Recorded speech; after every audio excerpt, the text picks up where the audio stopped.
we're on the first tee at Knutsford, which is one of the most demanding tee shots you'll face. First shot of the day, you're going to be a little bit rusty. On the right hand side is Tan Park. We don't want to go in Tan Park, so we've got to use the tee to our advantage. So if you saw any professional event on this golf course, all the pros would tee up on the right hand side of the tee. I'll try and explain why. Quite simple really. So the putter is aiming straight down the middle of the fairway. If I hit my shot 5 degrees to the right, the ball here will just about stay in play. It'll go in the right hand rough. If I was to tee up on the left hand side of the tee,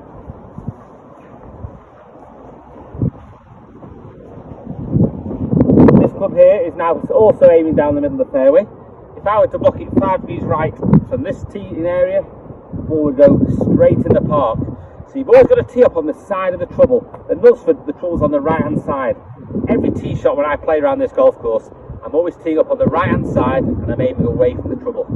I'm sure we've all been out of bounds by about a yard on the first hole or the second hole. If you'd have teed up on the right hand side, that ball would normally have stayed in play. Right, we're in the bunker now on the third hole, about 40 yards short of where the flag will be, or 45 yards short of where the flag will be. So many of you will probably, in the bunker, go straight to your sandwich. The only issue is, it's a long way to hit a sandwich out of a bunker. The bunker absorbs all the power from your club. So if I was playing here, I'd maybe think about using a 52-degree wedge, or even a pitching wedge. The high handicappers amongst you, it may be wise to try a 9-iron or an 8-iron, just to give you that bit more distance. Very often when I play in the Captain Pro Challenge, someone comes to this bunker, I'll normally leave it short of the green. So mess about, give it a try, maybe take out your 9-iron next time you're in here. So we're still on the 6th hole at Knutsford, and we've got to play the second shot into the green, which is about a 3 from here. I've got about 230 yards into the green. Now it took me about 5 or 6 years being the professional before I really figured this hole out. So when I play my second shot, I don't actually aim for the flag. I'll always aim for the left edge of the green. If I miss this hole, if I go for the flag and miss the shot to the right a little bit, I'm in the trees on the right, I'm in the thick rough on the right. I've looked at the stats and I get up and down maybe 2 times out of 10 from the right of this green. If I hit the ball left and miss the green on the left, it's a much easier chip down the green, and I'll get up and down maybe 8 times out of 10. So if you see me playing this hole, you'll always see me second shot at Knutsford. I won't aim at the flag, I'll always aim for the left edge of the green. Okay, we're on the 7th hole now at Knutsford Golf Club, and the premium here is choosing the right club into a very small green. We've all just seen Dustin Johnson win the Masters in style, but what was particularly impressive about his golf was his wedge play. Every time he had a wedge in his hand, he knocked the ball within about 8 feet of the flag. His distance control was fantastic. So when I turned professional, I learned very quickly that distance control is so important to scoring. So I have 4 wedges in my bag, and for each of those wedges I have 3 different swings. I have a swing that takes the club back to 7 o'clock, a swing that goes back to 8 o'clock, and a full swing where my left arm goes to about 9 o'clock on the club face. So I have 3 different yardages I know, and I have 4 different wedges, so I have 12 different yardages in total. So when I play the 7th hole, I'm maybe 84 yards away from the flag. I know exactly which club to select, and I know exactly which swing to use, and I very rarely go big or short with a shot.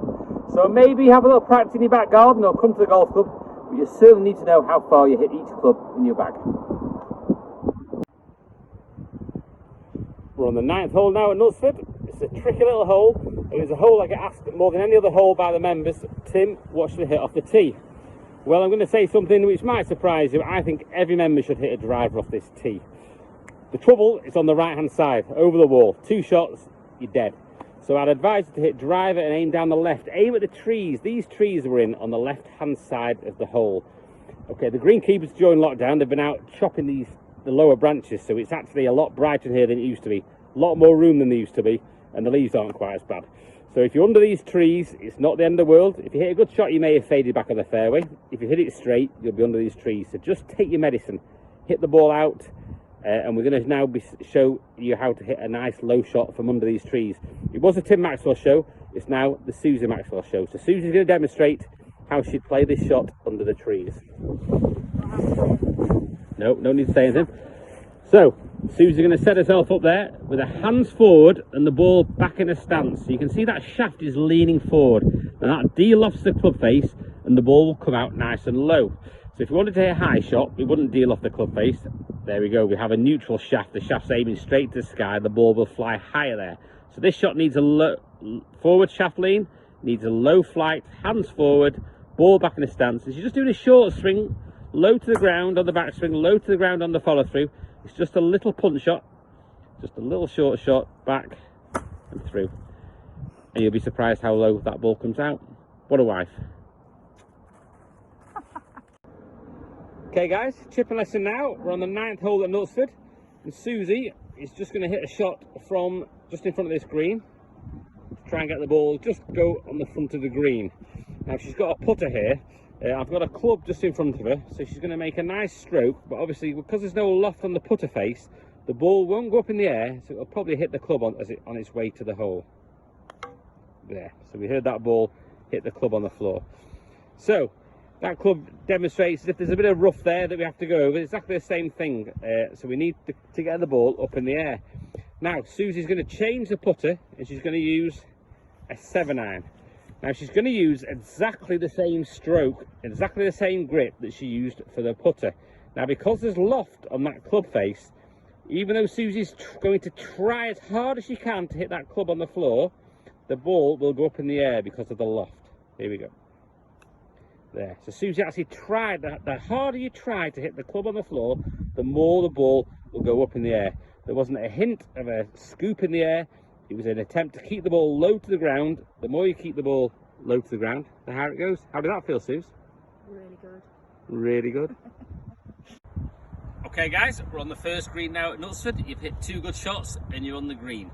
Now, reading greens is a skill in itself. Greens vary in pace. Some greens are more exposed than others. Now this first green is the fastest green on the course, and the putt from the back of the green to the front of the green is the fastest putt you'll have. So when I turned pro, my coach always used to tell me, Tim, on the first hole you might have a bit of adrenaline pumping, just lag the ball close to the hole, make sure you don't free putt. So my advice when you play the first hole, it's a very fast putt, just make sure your first putt, don't go for it, just try and close to the ball